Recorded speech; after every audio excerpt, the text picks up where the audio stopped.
Bismillah ar-Rahman ar-Rahim. Walhamdulillahi Rabbil Alamin.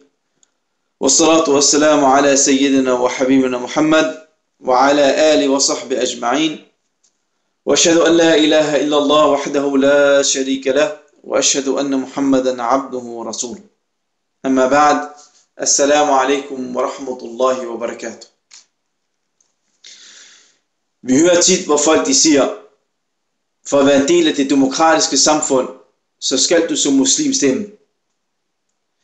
Men hvorfor er det nødvendigt for en muslim at tage andre religioner til sig, når selve islam er perfekt, og at den er sendt for Allah Azza wa Jal?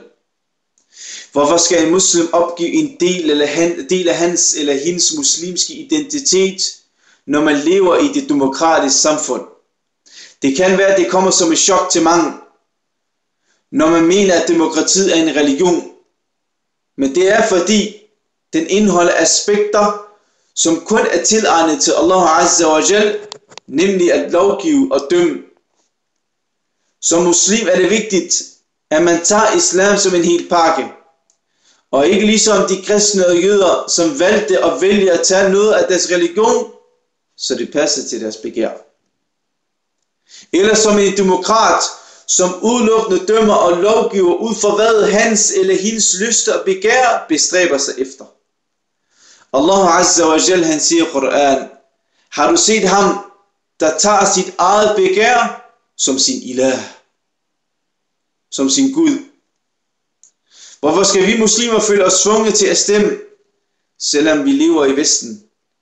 Ingen steder i profet Muhammad sallallahu rabbi wa salamu alayhis liv har man læst, at Muhammad alaihi salatu wa salam lavede kompromis med andre religioner for at nå frem til hans mål.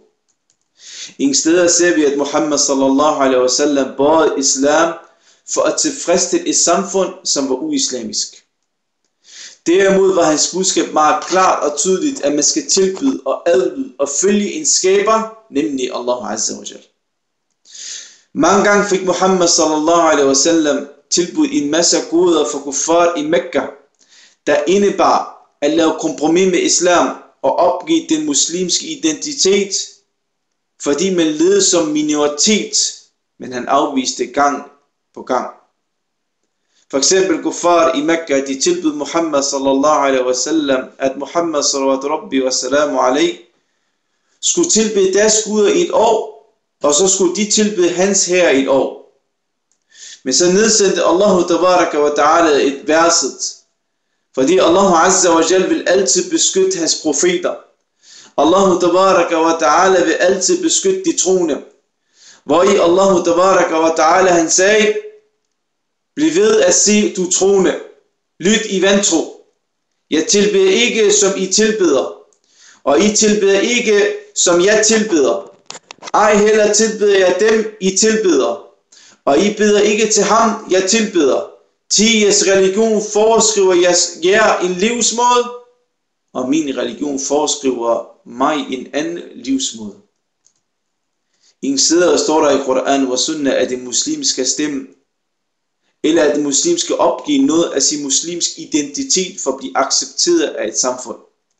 En muslim har lært, en muslim som siger la ilaha illallah, en muslim som siger la ilaha illallah Muhammad Rasulullah, han har lært fra Muhammad sallallahu alaihi wa sallam, hvordan han skal være, hvis han leder som majoritet eller minoritet i et samfund, og det er, at man ikke skal bøje islam lige meget hvad.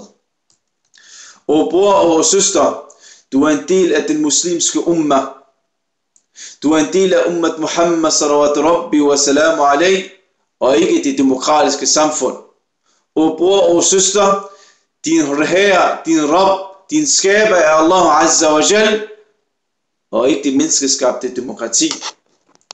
Og bror og søster, de forbud af Muhammad sallallahu rabbi wa salamu alaihi, og ikke de forskellige politikere.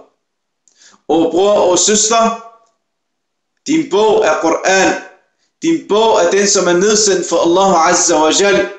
Din bog er den bog, som er givet til Muhammad sallallahu alaihi wa sallam, nemlig Koran.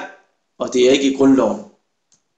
Så den stemmeseddel, du udfylder, er for en religion, som accepterer, at man lovgiver ud fra lyst og begær, som er det helt modsatte, end hvad islam der lærer os.